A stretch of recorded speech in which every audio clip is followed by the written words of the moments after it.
Thank you for listening to The Lawyer's Daughter. This is Jen Carroll, and this podcast does not have any video. I know I'm on YouTube, but that doesn't matter. I really appreciate you listening to the podcast here. Let's go get started. Okay, my friends, I'd like you to come in. Go ahead, take your seats. Everybody grab a desk. This is me having the fantasy that I get to teach a class because I always wanted to be a college professor. I used to teach preschoolers, so it makes sense. The move from preschool to college that's a natural transition. That's all I'm saying. So we are in my zone today. This is how to evaluate a speech. And I have one soundbite that I grabbed as best I could because I have to tell you, I'm not a technological wizard in terms of sound mixing. This is something I'm still learning as you graciously allow me to experiment and listen to my podcast. Anyway, thank you. But this is my zone, and I do have a soundbite to insert, so we'll see if I can do that with Audacity. But at this point, I want to talk to you about speeches. Political conventions are packed with speeches. That's kind of the big part of the whole thing in the night time when we all sit on our tushies and listen to speeches. So while we're getting caught up in the excitement, it's really important to listen critically. That's if you're a rhetorician like me and you really care about speeches.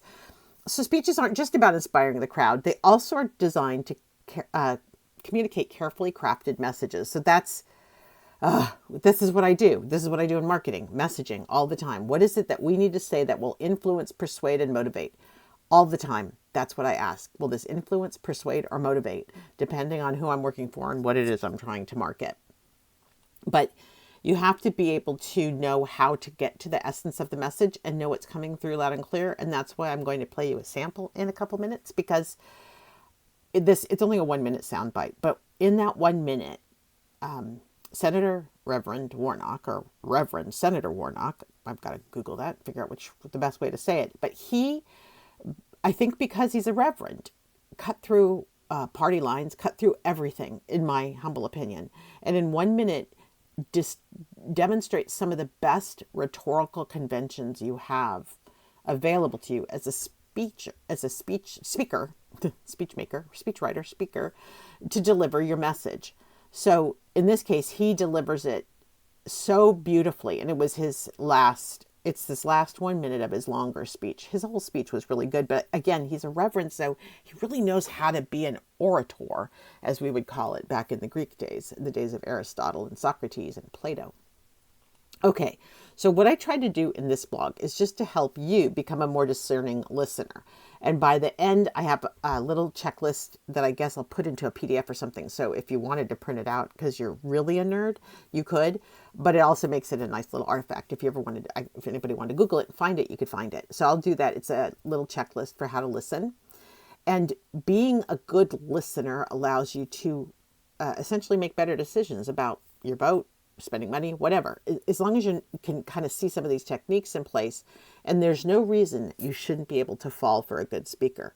When a speaker is good, I'm going to say it's sexy. It's the whole package, right? It's all the parts. And that's what we'll talk about here. When that all comes together, you know you're listening to a good speech, and it should make you have feelings. That a good speech should absolutely make you have feelings.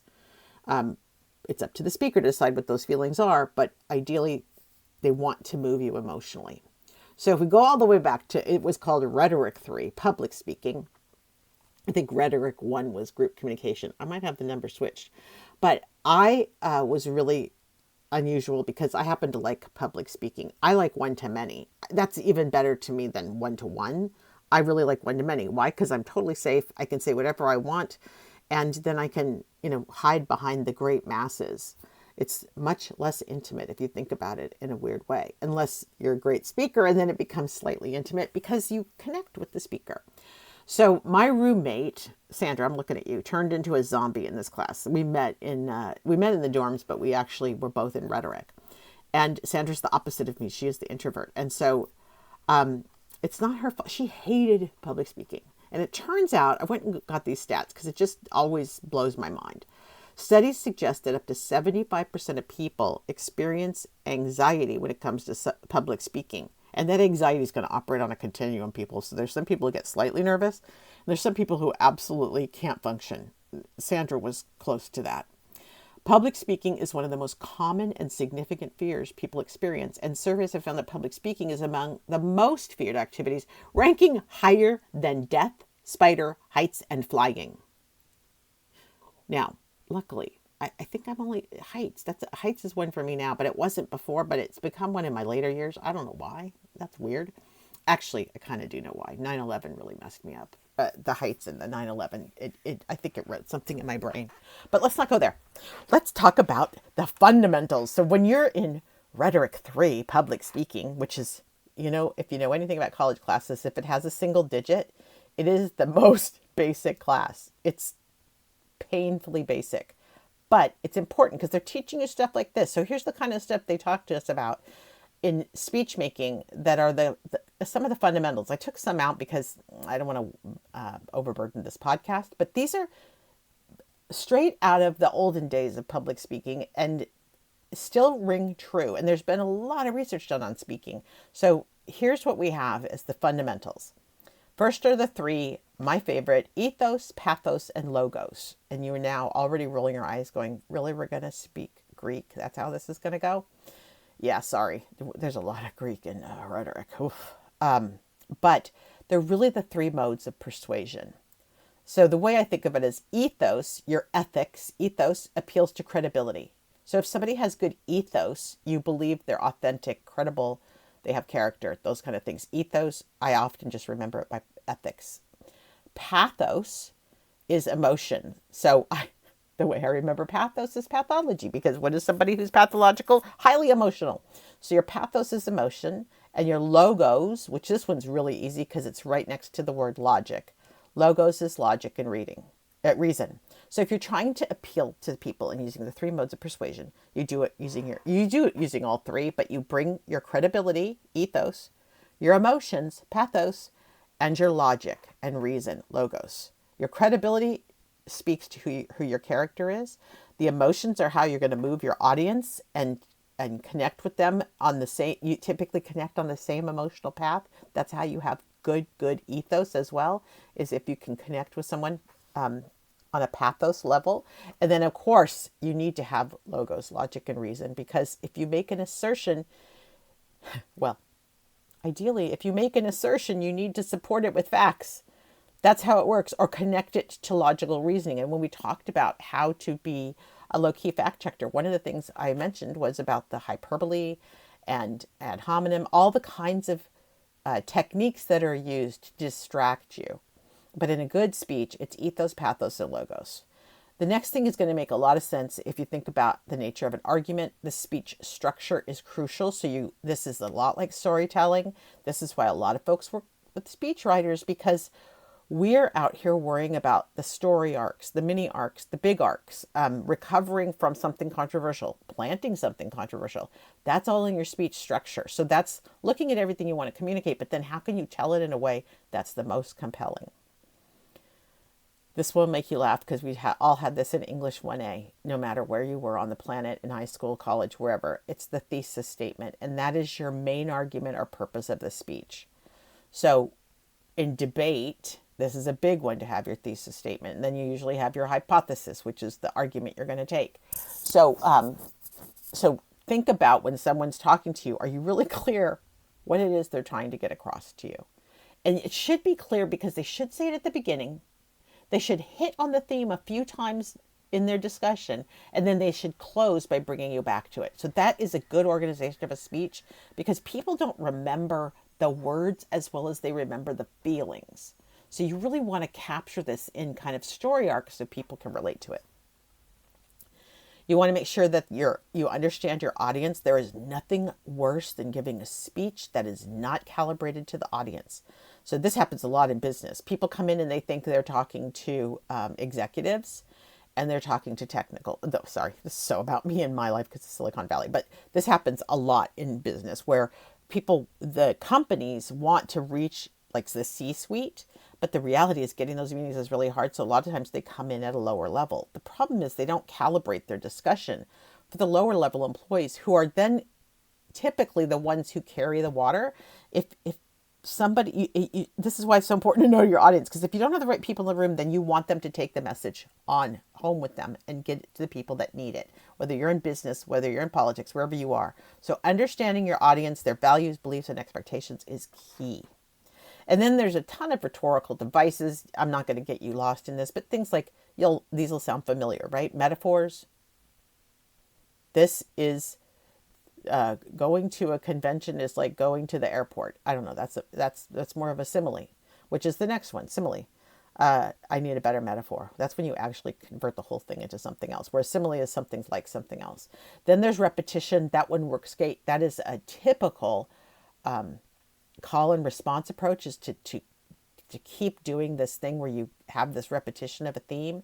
And then parallelism, where you can, and we saw that a ton yesterday at the convention. It's a very good technique, which is essentially to say this, it's the AB, it's the column A, column B. Who hasn't done this? Pros and cons, column A, column B. That's all that is parallelism, is helping you understand how it's similar and how to compare. You can also do it like comparing yourself to leaders in the past. Whatever it is, it's being able to take an example from somewhere else and make it relevant in this moment in time. And then finally, there's effective use of visual aids, which is even more fun today than it was when I first studied this in 1980. 1980. Oh God, 1981, I think I was in the class actually. But effective use of visual aids, they've come a long way, baby.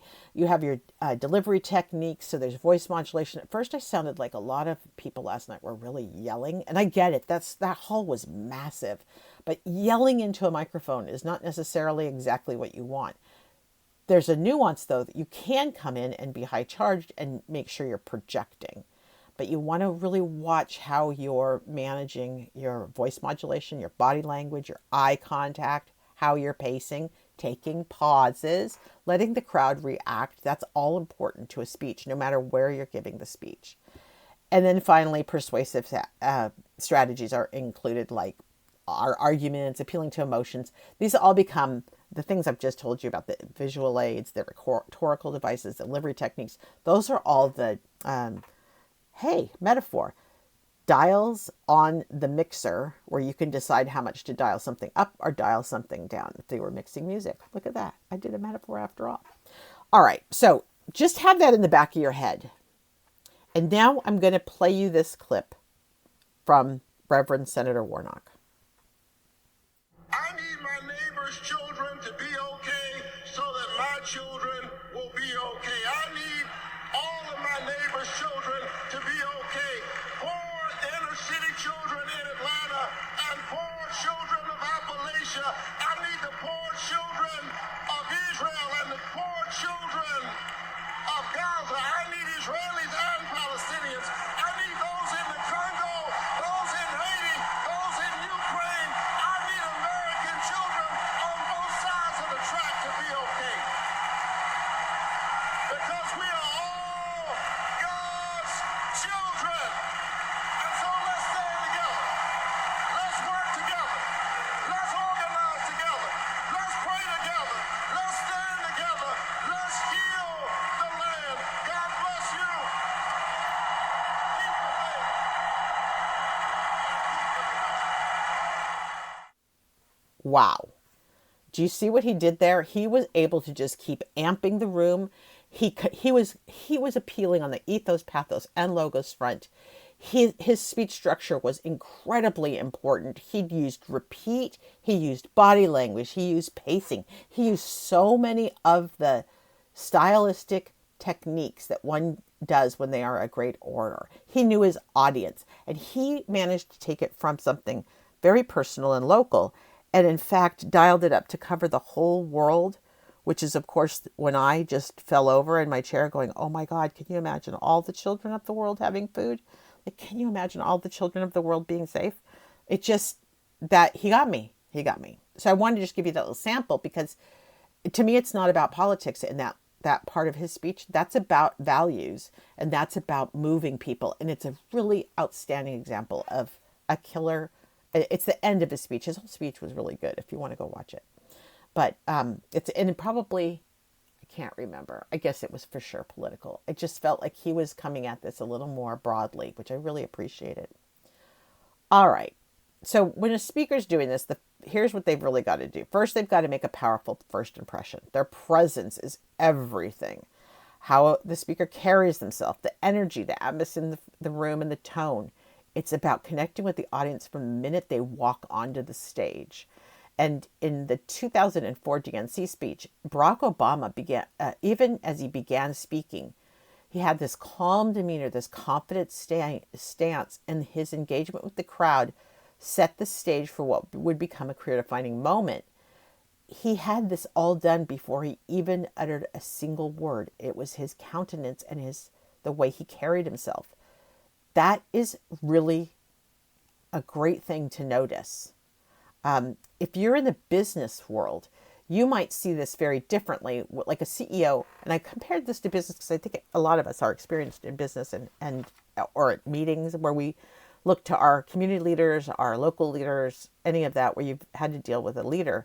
In business, CEO might enter the boardroom with a firm handshake or direct eye contact, but it's clear he's an authoritative person and has an authoritative tone, even if he is a she. And so the challenge for a presidential candidate versus a business leader is that presidential candidate also has to be, not only they have to have this authority feel, but they have to be relatable, they have to make it personal, and they have to establish a connection. Very few business leaders worry a lot about establishing a connection. The good ones do. You have to decode the intent. So the key here is paying attention to the tone and the word choice. And I cannot go grab the sound bites because I'm really bad at grabbing sound bites. But I remember when Donald Trump first came out for his, when he first was sworn in, he gave a speech. It wasn't State of the Union. It was his swearing in speech, but it used a lot of dark language and dark tones. And so when you're decoding the intent, that really reveals the kind of leader you're dealing with, is the kind of word choice they have and where they tend to focus their energy and how they're speaking. So a good example of speeches that were marked by optimism and focused on unity was Ronald Reagan when he came in, and first he started in 1980 with, differentiating against Jimmy Carter, but then when he ran for re-election, it was The Morning in America, and it was all about optimism. It wasn't necessarily inclusive, but it was optimistic, and it seemed to be the right message for the time. In business, you wouldn't see, tone and word choice are just so different. Tone and word choice in business are all about the discussion at hand, unless you're really not doing business and having some kind of a weird fight, because emotional language, which has been one of the hardest things for me to conform to, emotional language is not particularly favored in the boardroom or in exec staff. They don't want things that are emotional, which is hilarious because frankly, typically it's a very emotional conversation because it's about not making your numbers or needing to do better or a win. It's very emotional content, but the trick is to not be emotional. So the other thing is to separate the fact from the flair. And this is what I talked about in the low-key fact-checking blog. You definitely want to know the difference between the two. A really good speaker has data and anecdotes, and anecdotes being stories, to support the arguments they're making. And the data should be accurate. So you want to take a look and make sure that the evidence is aligned with the rhetorical devices being deployed to get your attention. So when a speaker says something all the time, like the best or the greatest or the most, they might be trying to amplify their message without providing concrete evidence. In fact, we already know superlatives are just bunk. Don't use a superlative. If you've got evidence that something's the best, the greatest, or the most, bring it. Don't just say it. Bring the receipts. People want to see the receipts. In a time when we're not sure who to trust, bringing the facts, and please God, bringing the accurate facts is so important. So this will help. This helps the speaker stay grounded, but it really will help you be able to discern what is fact and what is fiction. Okay, and then finally, I'm sorry, just the business context. If you were at a business meeting, they always bring the facts because every damn business meeting is about bringing the data, statistics, metrics, KPIs, use cases, case studies, proof, proof, proof. Somebody go call Salesforce and is our forecast really accurate and who's not? Our pipeline isn't predictable. All that crap. That's just like, poof, that's what goes on. But I'll tell you what, when you're speaking in business, you can't BS. If you do, you end up in a hot mess. And we could probably go find some of those companies in hot messes because they didn't speak truthfully and they didn't bring receipts. Finally, there's reading the room.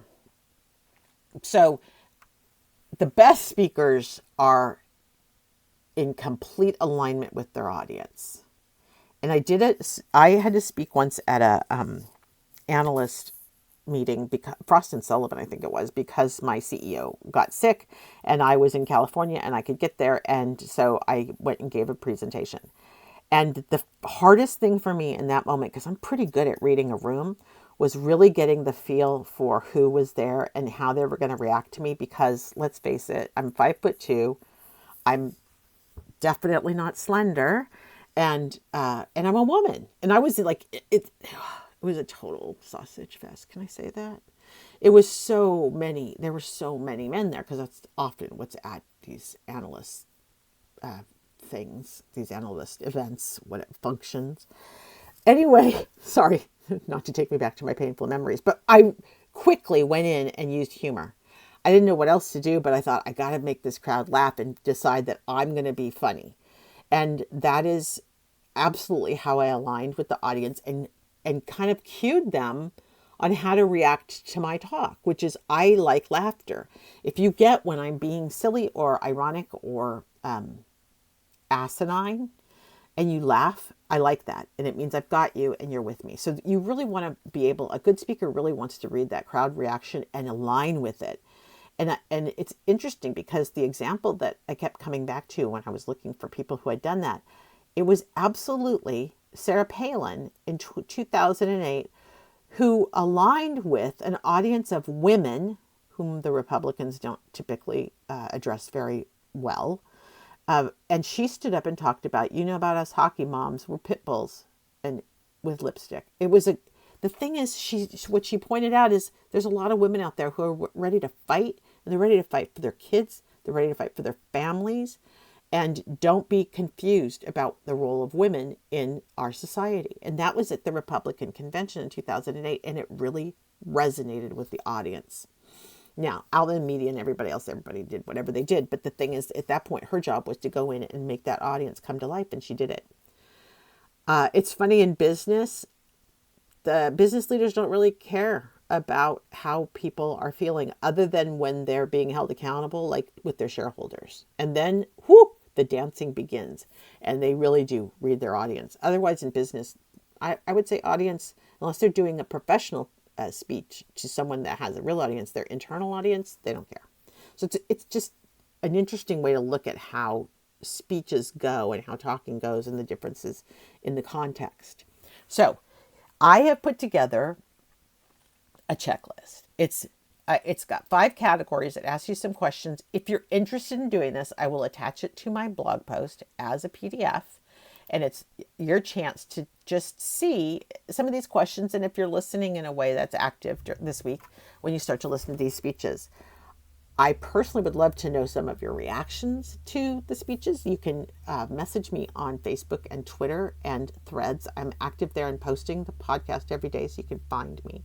But I would love to know if you're watching the Democrat convention, I'd like to know what you're thinking about it and who you're liking as speakers. We saw some great ones yesterday. There were great speeches yesterday. I don't even know what to say. There were very, very many great moments and a lot of feelings.